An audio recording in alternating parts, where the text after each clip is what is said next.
Okay, today we're going to look at some example problems for factoring the greatest common factor out of an expression. We want the largest thing that goes into each of the terms. In number one, we have three terms. We have 80 to the second, negative 8n, and 40. And we want to know what will go into all three of those things evenly. Well, the easiest thing to look at are the variables. With the variables, we take the smallest exponent that we have. In our case for number one, the 40 has no exponent, so therefore we have no common factor that's a variable. So then we do our numbers. And there's a couple ways we can do our numbers. We can write out all the factors, all the things that go into those numbers, such as for 40 we have 1 and 2 and 4 and 5 and 8 and 10 and 20 and 40. We could write all those out and do the same with 8, do the same with 80, and then see what they have in common. What's the largest thing they have in common? Or as we talked about in class, we could use our calculator and do the greatest common factor that way. Not sure how many of you guys have those. You can use your Desmos that's on your Chromebook, and I'm not sure that it will do that, but I think it will. Anyhow, once we do our factor trees and we figure out what goes into what, for 40, 8, and 80, the greatest common factor is 8, because 8 goes into all of those evenly. And then when we take out our greatest common factor, all we're really doing is division. So we're going to take each of those three things I have underlined there, those three terms that I have underlined, and we're going to divide them all by 8. And 80n to the second divided by 8 is 10n to the second, or 10n squared. Negative 8n divided by 8 is negative 1n, or just plain old negative n. Excuse me. And then 40 divided by 8 is positive 5. So then we go and see that our choice that matches is this one right here, B as in boy. So what do you do if you don't have a multiple choice like number 3? Well, we'll do that same process. We write down our factors. 81, 1 and 3, and 9, and 27, and 81. 72 is 1 and 2 and 3 and 4 and 6, 8, 9, 12. 72's got a bunch, doesn't it? Let's see. 4 is 18.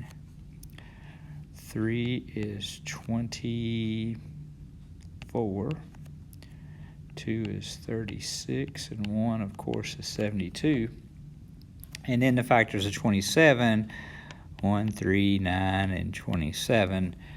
So if you list them all out like that, that's one option. If you do that, then you notice that the greatest factor that's in all three of my lists is 9. So therefore, the greatest common factor is 9. Again, we have no variable because negative 81 has no variable, so therefore there's no variable common factor. And then just like before, I'm going to take each one of those three terms and divide by 9. So negative 81 divided by 9 is negative 9. Negative 72n to the third divided by 9 is negative 8n to the third. And positive 27n to the fifth divided by 9 is 3n to the fifth. And this time we don't have any choices to choose from, so we just say that our answer is that right there. Now, if we like, we can go back and do distributive property and check, make sure that it worked. Not a bad idea sometimes, but not something that you have to do every time, obviously. So number 5, again, is one we have a multiple choice for. We're going to still do that same process.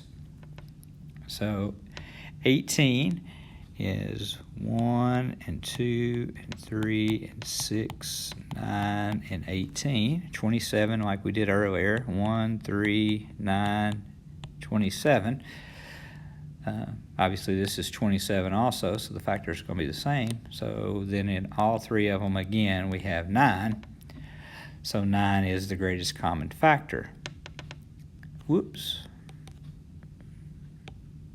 Don't need that, need this. So 9 is the greatest common factor. Now in this case, each of my terms have a y. I have y to the second there, y to the second there, y to the fifth there. So again, we choose the smallest exponent, so y to the second. Now notice the middle term has an x cubed, but neither of the other two have an x, so there is no x common factor. And just like in the other examples prior, we're going to take each one of these original terms and we're going to divide by our greatest common factor, for us 9y to the second. We'll write our answer in a parenthesis out here. So 18y to the fifth divided by 9y to the second. 18 divided by 9 is 2. Y to the 5 divided by y to the 2. We subtract their exponents and get y to the 3. 27y squared x to the 3 divided by 9y squared is 27 divided by 9 is 3. Y squared divided by y squared cancels, and the x3 copies as part of our answer. And negative 27y squared divided by 9y squared is negative 3. So there's our answer there. So we need to compare C. So 9y to the second, and there's our correct answer, B as in boy.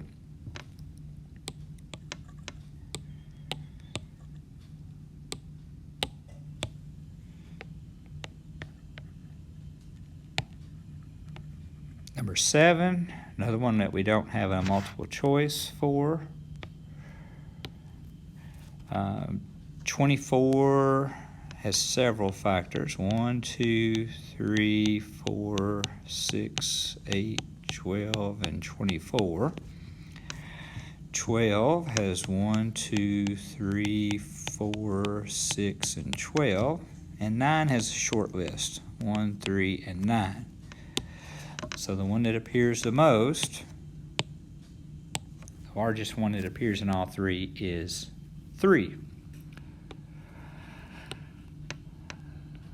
So we're going to put our 3, and then we have an m, another m in the middle term, and an m to the second in the last term. So again, we always take the smaller exponent, so that's just plain old m, or m to the first if you like that better. And then our middle term does not have an n. So since our middle term does not have an n, we can't have an n as our greatest common factor. So then when we divide, 24m n to the second divided by 3m gives me 8n to the second. 12m divided by 3m is positive 4. And 9m to the second n divided by 3m is 3mn. Again, we just subtract our exponents, and if we don't have a variable that we divide by, that variable just copies. So, and our greatest common factor for that is going to, our factored form of that is going to be 3m parentheses 8n to the second plus 4n plus 3m. Move my screen around here a little bit for our last one. All right, number 9. 6 has 1, 2, 3, and 6. 12 we just did has 1, 2, 3, 4, 6, and 12. And 15 has 1, 3, 5, and 15. So the largest number that goes into all of those evenly looks like is 3 again. So our greatest common factor is going to be a 3. With our variables, we have an h to the 5, an h to the 4, and an h to the 3, so we choose the smallest, h to the 3. We have a j to the 3, a j to the first, and another j to the first, so we choose j to the first, or just j, whichever way you'd prefer to write it. And last, we have a k to the 5, k to the 5, and k to the 2, so we choose k to the 2. So as in all the other examples, when we take out our common factor, we just mean we're going to divide. So we're going to take each of these three terms and divide by our common factor of 3h to the third, j to the first, k to the second. So with our first term, 6 divided by 3 is 2. H to the 5 over h to the 3, again, subtract those exponents, so h squared. J to the 3 and j to the 1, j squared.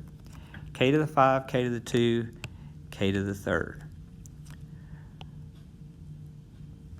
12 divided by 3 is 4. H to the 4 over h to the 3, subtract those exponents, h to the 1. J divided by j cancels. K to the 5 over k to the second, or k squared. Subtract the exponents, get k to the third. And then last, 15 divided by 3 is 5. H to the 3 over h to the 3 cancels. J to the first over j to the first cancels. H to the second over h to the second. Sorry, k to the second over k to the second cancels. And when we say they cancel, when we subtract their exponents, we get 0, so they go away. And so that finishes us up. And there's the answer to that problem. Hopefully the evens on the opposite side there will be just as easy as well. Have a great day.